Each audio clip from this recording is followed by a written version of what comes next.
L'intelligence artificielle est-elle la nouvelle alliée de la lutte contre le cancer? 400 000 personnes touchées chaque année, un nombre qui a doublé en 30 ans, ce qui fait 12 000 personnes diagnostiquées chaque jour. En cause notamment le vieillissement de la population et l'amélioration des méthodes diagnostiques. Les recherches sont pourtant multiples pour des progrès diagnostiques et thérapeutiques. On parle de la chirurgie, chimiothérapie, radiothérapie, thérapie ciblée, immunothérapie et les taux de guérison ou de rémission longue ont aussi progressé. Mais le cancer reste l'ennemi public numéro un. Que sait-on des mécanismes du cancer? Fait-on assez de dépistage? Quelles sont les armes de prévention? Peut-on espérer plus d'efficacité et de tolérance dans les nouveaux traitements? L'intelligence artificielle est-elle l'avenir de la lutte contre le cancer? Les réponses de votre invité, Jean-Emmanuel Bibaud, professeur en oncologie et radiothérapie à l'Université de Paris-Cité. Il exerce à l'hôpital européen Georges Pompidou. Il mène également des travaux de recherche à l'INSERM dans le domaine de l'intelligence artificielle. Et puis son dernier livre, Cancer Confidential, aux éditions Équateur. Je suis Margot de Fauville, chef du service santé de BFM TV. À ses côtés, Alain Ducardonnet, médecin, consultant santé BFM TV. Vous écoutez le podcast Santé, le podcast qui prend soin de vous.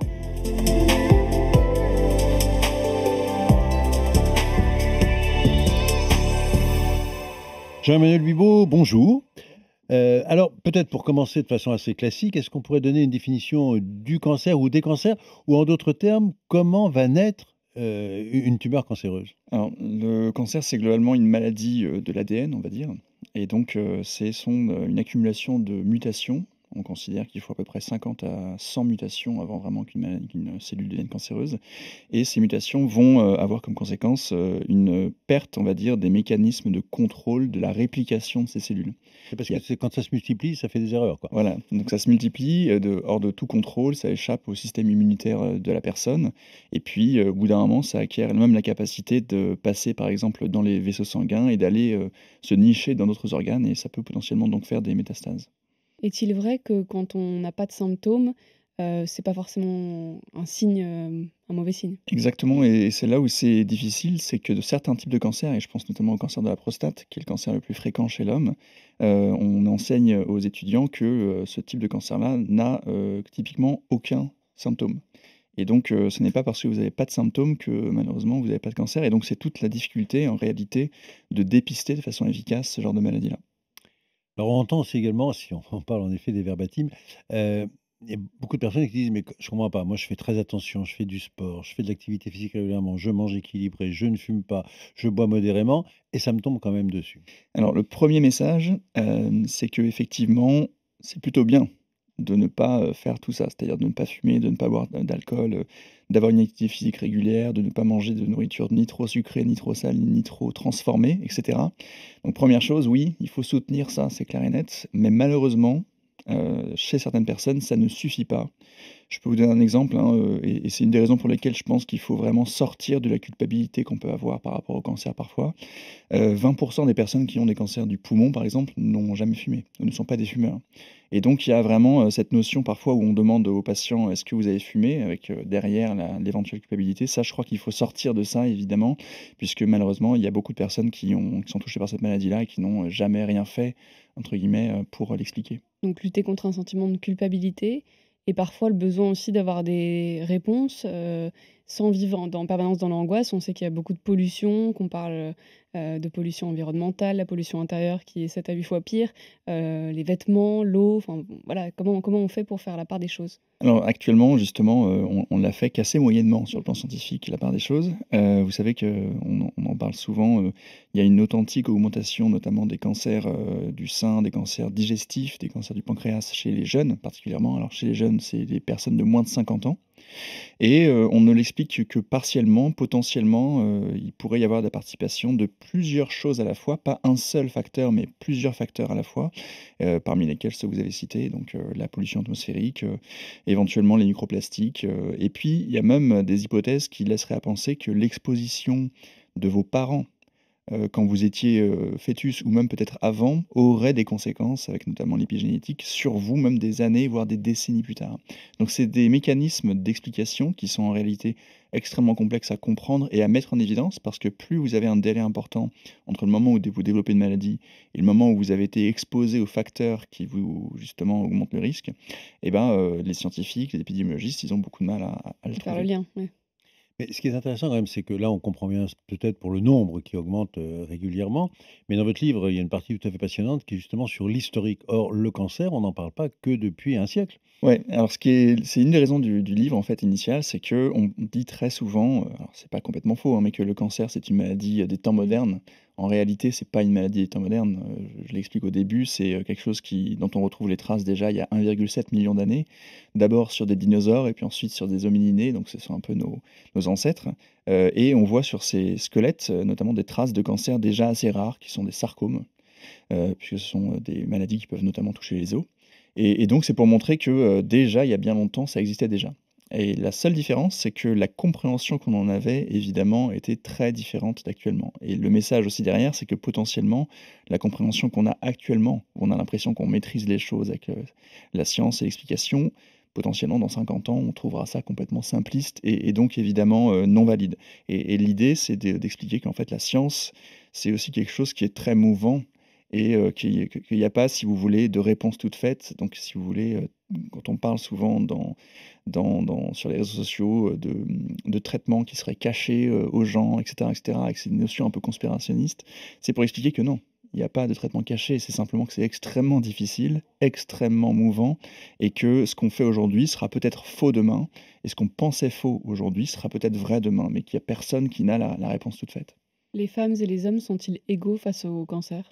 Alors malheureusement, non, et c'est souvent lié, par exemple, à l'évolution des expositions aux facteurs de risque. L'exemple le plus, connu, c'est évidemment le cancer du poumon, dont l'épidémiologie a explosé chez les femmes, puisque les femmes, ont commencé à fumer, comme les hommes, mais plus tard que les hommes et donc si on regarde les courbes d'incidence du cancer du poumon, on voit que la courbe d'incidence, chez les femmes, augmente, et a beaucoup augmenté par rapport aux hommes, parce que les hommes ont, entre guillemets, «commencé plus tôt et arrêté aussi plus tôt» et donc là, les femmes sont en train, sur le plan Mmh. macroscopique, d'arrêter de fumer et donc l'épidémiologie va aussi être en train de diminuer, mais il y a aussi tous les cancers, par exemple, typiquement, qui sont liés à une exposition, endocrinienne, les hormones et donc là, le cancer du sein, évidemment, est beaucoup plus fréquent chez les femmes, pardon, que chez les hommes, bien qu'il existe Mmh. aussi chez les hommes.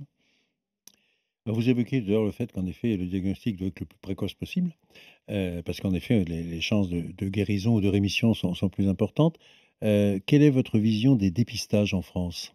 Alors, le dépistage en France, on a la chance déjà d'avoir certains programmes de dépistage. Je pense notamment au cancer, du col de l'utérus, je pense au cancer du sein. Je pense qu'il y aurait sans doute, un dépistage à mettre en place sur le cancer du poumon, on vient d'en parler. C'est un dépistage qui existe déjà, notamment aux États-Unis. Lorsque vous êtes fumeur, que vous avez, certains critères cliniques assez simples, on vous propose de faire un scanner faible dose et Il y donc a en des France. programmes d'ailleurs de recherche sur le Exactement, il y a notamment un pour programme de la évaluer. PHP qui s'appelle Mmh. Cascade, Mmh. Mmh. qui est porté par, des médecins de Cochin notamment, qui, propose aux femmes justement, fumeuses et ex-fumeuses, de faire des scanners faible dose pour dépister le cancer du poumon. Pourquoi c'est intéressant?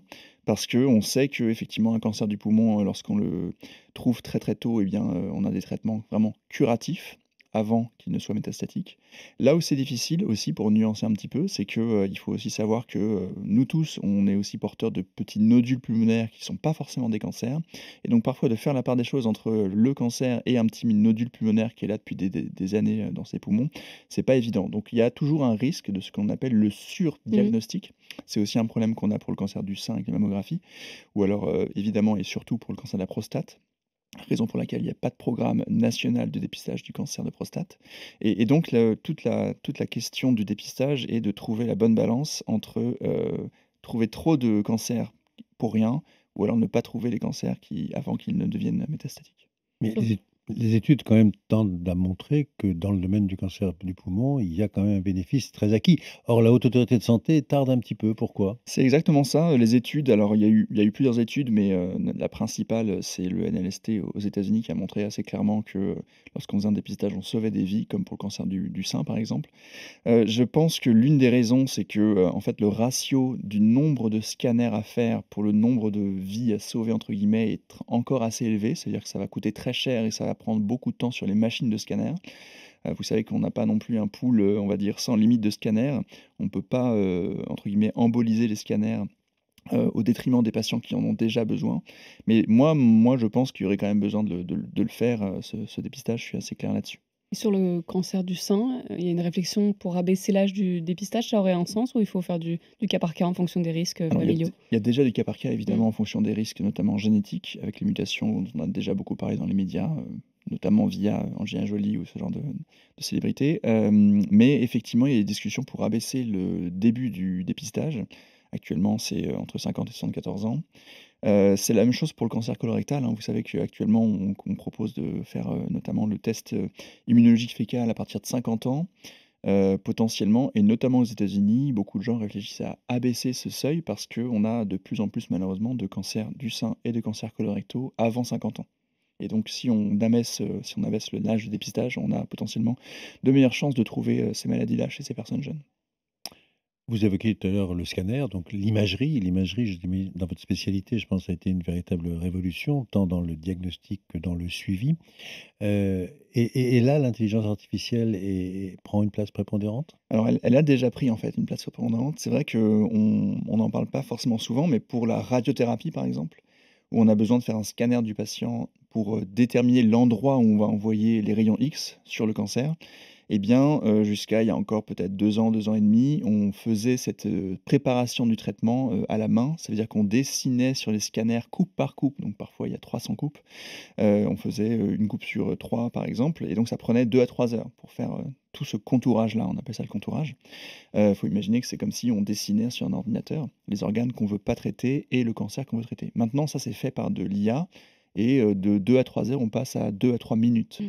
Donc évidemment, c'est beaucoup plus rapide, ça fait gagner beaucoup, beaucoup de temps et ça, c'est déjà fait dans à peu près 50 des centres qui font de la radiothérapie en France. Donc c'est déjà une réalité et ce qu'on va voir, je pense, dans les années qui viennent, ça va être une généralisation de ce genre d'approche-là pour toutes les tâches, on va dire humaines qui sont basées sur la perception, on peut dire sur l'analyse d'images et donc je pense à 2 tâches principales. La radiologie, évidemment, c'est déjà un peu le cas pour, de la radiologie 2D notamment, en ostéo-articulaire et puis aussi, en anatomopathologie. Alors ça, c'est un grand mot. Vous savez, quand on a une suspicion de cancer, on va aller prendre un petit morceau de la tumeur et puis on va la regarder sous microscope. C'est fait par des médecins humains qui s'appellent les anatomopathologistes. Napat. Voilà, exactement et donc ça va être aussi, grandement changé par des algorithmes de deep learning, d'apprentissage profond, d'intelligence artificielle qui vont faire, ça très, très vite et très, très bien. Alors ça pose beaucoup de questions, beaucoup de problèmes potentiels en termes d'organisation, des hôpitaux, en termes évidemment de démographie médicale. Moi, je vois ça plus comme une opportunité à saisir évidemment, plutôt qu'un risque et je milite plutôt pour le bon développement de ces approches-là. Aujourd'hui, c'est répandu partout en France? Alors c'est pour le traitement de l'image en imagerie médicale, en radiologie, oui, c'est presque partout, pas dans tous les domaines, mais c'est presque partout. Il y a notamment un domaine qui va aussi arriver, je ne l'ai pas évoqué, c'est, la lecture automatique de mammographie. La mammographie, c'est sans doute, le domaine où l'IA a été la mieux validée. Il y a eu une étude publiée, faite par une équipe suédoise, 80 000 patientes randomisées, c'est-à-dire tirées au sort entre une double lecture humaine, comme on fait en France actuellement, versus une lecture IA plus humain et donc l'étude a montré, de façon très, très, rigoureuse que l'IA plus l'humain faisait aussi bien que les 2 humains, mais en 2 fois moins de temps. Donc Ouais, ça, c'est aussi une façon donc ça va être aussi bien mais mais plus rapide ouais. et donc potentiellement moins cher et donc ça va permettre de démocratiser aussi le dépistage dont on parlait tout à l'heure, puisqu'il faut savoir qu'en France, il est fait, chez à peu près 50 des personnes, qui devraient le faire. Donc c'est à mon avis, ça va se généraliser ou en tout cas, j'espère que ça va se généraliser. Encore un petit mot sur le diagnostic. Vous avez évoqué, la biopsie, en fin de compte, ce qu'on fait classiquement, c'est-à-dire qu'on va voir si les cellules sont malades ou pas et il y a un nouveau terme qui vient qui s'appelle biopsie liquide. Qu'est-ce qu'on entend par là et qu'est-ce qu'on espère de cela? Alors la biopsie liquide, ça consiste non plus seulement à aller prendre pour le coup, une biopsie, de la tumeur, ce qui peut être douloureux et ce qu'on ne peut pas faire de façon répétée dans le temps, mais ça va consister au contraire à prendre, simplement une prise de sang et à détecter dans le sang, de l'ADN tumoral circulant, par exemple. C'est-à-dire que vous savez, quand vous avez une tumeur, la tumeur relâche dans le sang des petits morceaux d'ADN, de cancer qui peuvent être détectés par des techniques qui sont, très, très sensibles, qui doivent être très sensibles et en fait, c'est intéressant parce qu'on peut s'en servir potentiellement pour dépister un cancer avant même qu'il ne soit visible sur un scanner. C'est-à-dire qu'il serait tellement petit il serait pas vu sur un scanner, mais on pourrait détecter sa présence dans le sang. Ou alors, si malheureusement vous avez un cancer et que vous avez heureusement un traitement, on pourrait se servir de cet ADN tumoral circulant pour faire une sorte de surveillance. Par exemple, tous les 3 semaines, 1 mois, 3 mois, on vous fait une prise de sang et on voit le taux d'ADN, tumoral circulant dans votre sang qui serait corrélé à l'éventuelle récidive de cancer et donc ça, c'est très, très intéressant parce qu'on peut faire de la surveillance de ce qu'on appelle la maladie résiduelle et je pense que c'est une voie de développement qui va être assez extraordinaire dans les années qui viennent parce qu'au lieu de faire des scanners qui ont un seuil de sensibilité finalement pas extraordinaire, on va pouvoir avoir ce genre d'examens-là qui, eux, vont être beaucoup plus sensibles. Et c'est moins invasif aussi. Et c'est beaucoup plus facile à Mmh. faire. Alors pour le patient, c'est plus facile à faire. Ouais. En termes techniques, laboratoire derrière, c'est assez Mmh. complexe, hein, ça demande, notamment des séquenceurs et des traitements informatiques, complexes. Mais pour le patient, oui, ça va être, beaucoup plus rapide et beaucoup plus facile à faire. Vous avez l'impression qu'on met l'argent en France pour avoir justement s'équiper de cette technologie? Alors en France, il y a quelques startups qui commencent à s'intéresser à cette thématique-là. J'en ai une en tête qui me semble s'appelle Neoka, qui a été annoncée qui est une spin-off de la PHP. Donc oui, il y a des moyens, ça n'est pas encore rentré dans la routine, complète. Je sais qu'il y a des programmes, notamment avec Gustave Roussy, pour essayer de généraliser ça et de le proposer à l'ensemble, sur l'ensemble du territoire. Aux États-Unis, c'est plus développé. Il y a déjà des patients, notamment dans le cancer colorectal, qui sont monitorés de cette façon-là. C'est-à-dire après le traitement, on va vérifier qu'ils font pas de récidive grâce, à l'ADN tumoral circulant. Mais vous savez, ça tient notamment à la différence d'organisation et de financement des systèmes, notamment américains qui sont, extrêmement chers.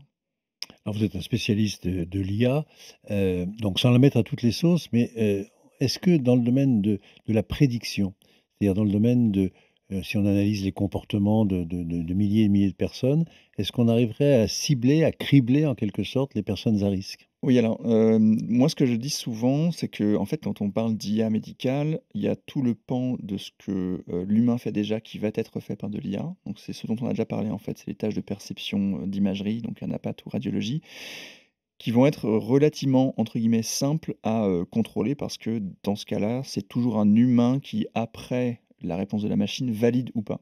Donc ça, c'est relativement simple à adresser.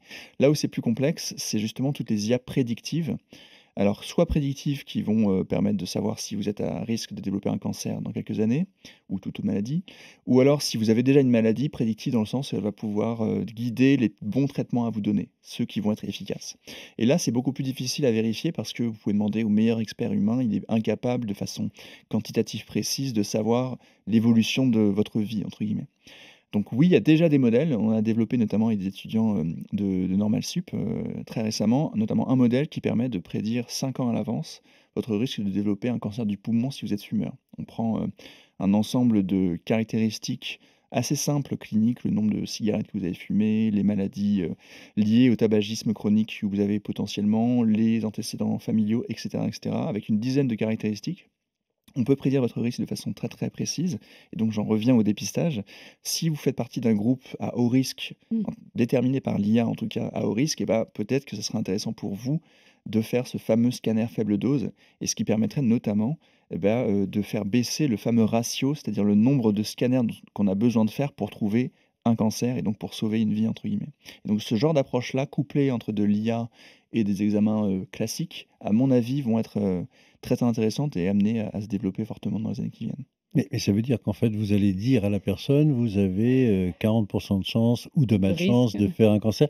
Est-ce que c'est pas anxiogène ou est-ce qu'en effet ça améliore la prédiction et donc le dépistage? Donc ça, c'est exactement une bonne question et on en parle souvent. Première chose, si vous avez ce genre d'IA qui vous livre une prédiction, mais sur laquelle vous n'avez pas d c'est pas actionnable, vous n'avez pas de possibilité de changer la course des choses, Oui, c'est sans doute anxiogène et sans doute pas forcément très intéressant. Par contre, là où ça devient intéressant, c'est si vous avez ces IA-là qui sont, on appelle ça interprétables, c'est-à-dire qu'elles vous donnent notamment, la probabilité et le risque, mais elles vous donnent aussi les raisons pour lesquelles vous avez ce risque-là. Et donc qui dit raison dit potentiellement modification de ces raisons-là. Ça pose quand même beaucoup de questions, on va dire, quasi philosophiques. Je pense que vous avez sans doute vu un film qui s'appelle Minority Report, où on a, un service, prédictif du crime Mmh. qui arrête les gens avant même qu'ils fassent un crime, qu'ils commettent un crime, notamment un meurtre dans ce film. C'est pareil pour la santé. C'est-à-dire que si, on vous prédit un risque de développer une maladie, qu'on fait quelque chose pour, diminuer ce risque-là et que du coup vous n'avez pas la maladie, est-ce que c'est parce que, on a réussi à «mitiger» entre guillemets, mitiger le risque? Ou est-ce que c'est parce que l'IA s'était trompée depuis le début? Et donc ça va être très, très difficile de vérifier la véracité et les bonnes performances de ces algorithmes-là et à mon avis, c'est un des défis méthodologiques, qu'on va devoir relever dans les années qui viennent. Et même ça pose la question même pour le diagnostic de la responsabilité en cas d'erreur. Exactement, c'est pour ça que je disais qu'il faut, distinguer les IA qui font ce que savent faire les humains des autres, ce qui font ce que ne savent pas faire les humains. Parce que si je ne peux pas vérifier ce que fait une IA, et ben je ne peux pas non plus en garantir la véracité et donc la responsabilité en cas d'erreur de ce genre d'algorithme-là, elle est, vraiment pas évidente. Un bon cas pratique pour les étudiants en droit. Il y a toujours aussi un petit doute, une petite crainte, c'est de se dire: «Bon, tout ça, c'est des données de santé, elles sont stockées où?» Mmh. Elles sont stockées par Amazon, par des Vous en choses faites comme ça, mais quoi? comment ça peut faire? Vous en faites quoi? Comment aujourd'hui on peut se dire: «Voilà, en effet, l'IA va intervenir, les données vont être stockées, elles vont être exploitées, utilisées». D'abord, est-ce que le patient est au courant? Et est-ce qu'il y a un risque éventuel? Alors, premier élément de réponse pour rassurer, être très clair, les données de santé en France et en Europe sont extrêmement protégées. J'ai presque tendance à dire qu'elles sont même trop protégées, y compris pour des laboratoires de recherche comme, celui où je suis, c'est extrêmement complexe d'accéder à des données, y compris des données anonymisées, hein. C'est-à-dire des données qui ne pourraient pas même pas vous permettre de retrouver la personne en question. En France, il faut, en général, entre 6 mois et 1 an avant de pouvoir toucher, à ce qu'on appelle un dataset, c'est-à-dire une cohorte de données. Donc premier élément de réponse. Deuxième élément de réponse, imaginons effectivement qu'on arrive à accéder à ces données-là, qu'on développe des modèles prédictifs, et qu'ensuite on va déployer ces modèles sur des plateformes pour pouvoir s'en servir. Là, oui, il y a un enjeu parce qu'actuellement les plateformes, on va dire cloud, souveraines françaises ou européennes sont peu nombreuses et vous savez que c'est une des raisons pour lesquelles notamment, le Health Data Hub, qui est un organisme, qui doit justement, gérer les données de santé en France et faire le chaînage avec le SNDS, c'est-à-dire le Système national des données de santé, dans lequel il y a toutes nos données de santé, notamment de remboursement par exemple, et bien, pour l'instant, est sur un hébergeur, américain. Parce que, on va dire les spécificités techniques des hébergeurs français et européens sont pas encore tout à fait, matchent pas tout à fait les besoins du HDH, du Health Data Hub. Donc effectivement, il y a un enjeu pour le coup là-dessus, à faire et il faudrait qu'on développe des mo des clouds souverains, français et européens et il y a un troisième enjeu derrière ça, par rapport à la protection des données et je pense quelque part aux freins sur l'innovation que ça représente. C'est que là, à l'heure où on parle, tous nos smartphones, tous nos ordinateurs, tous nos réseaux sociaux, quasi une grosse partie d'internet est américain. Enfin moi en tout cas, ce dont je me sers au quotidien et 90 des Français, c'est américain. Si demain, on veut que les algorithmes de santé dont on va certainement se servir, c'est inévitable, ne soient pas également tous américains ou chinois, on est dans une situation où on est obligé de développer, les outils français et européens. C'est inévitable et pour développer ces outils-là, il faut qu'on ait accès aux données, en l'occurrence françaises et européennes. Donc il y a le problème de souveraineté économique, mais il y a un deuxième problème qui est très peu souvent, relevé, c'est que si on se sert demain de modèles, purement américains qui ont donc été créés à partir de données américaines, rien ne dit que ces modèles-là fonctionnent bien sur des patients européens ou français parce que leurs caractéristiques sont pas forcément exactement les mêmes.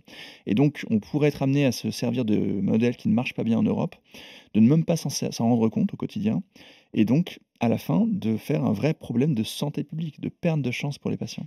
Donc il y a le côté économique, mais il y a le côté purement médical à développer ça en France et en Europe.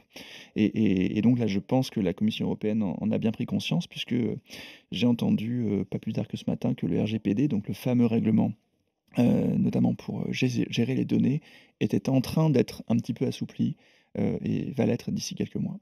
Pour conclure, votre espoir le plus raisonnable? Alors l'espoir, le plus raisonnable, je pense qu'il faut que l'on travaille, et j'espère qu'on va travailler et trouver des solutions intéressantes pour, la prévention. Je pense qu'on est mauvais en prévention, enfin la médecine globalement, pas que la France ni l'Europe, hein, mais globalement, on est mauvais en prévention. Et donc quelque chose qui est un peu une boutade, mais qui est quand même très vrai, c'est que, le meilleur cancer, c'est celui qu'on n'a pas, tout simplement. Et donc si on a, et je pense qu'on va les avoir, les outils pour, réduire vraiment ces risques, il faut vraiment qu'on s'en saisisse. Il y a un exemple, mais bon, une fois de plus, c'est américain, c'est Apple, vous savez, qui vient d'annoncer le développement d'un vrai, assistant de santé personnel qui va être très, très, très poussé, qui va se baser sur l'iPhone et l'Apple Watch. Alors je ne fais pas de pub pour eux, mais en France, on a Weezings qui est pas mal aussi sur ce créneau-là. Donc je pense qu'il faut qu'on développe, ça très, très fort. Jean-Emmanuel Bibaud, merci beaucoup. Vous êtes professeur en oncologie et radiothérapie à l'hôpital européen Georges Pompidou. Et on rappelle votre livre, votre dernier livre, Cancer Confidential, aux éditions Équateur. Et merci à vous d'avoir écouté le podcast santé. Si vous avez aimé, eh bien n'hésitez pas à nous le faire savoir avec une petite note. Et nous on se retrouve la semaine prochaine pour un nouveau numéro. Et d'ici là, Prenez soin de vous.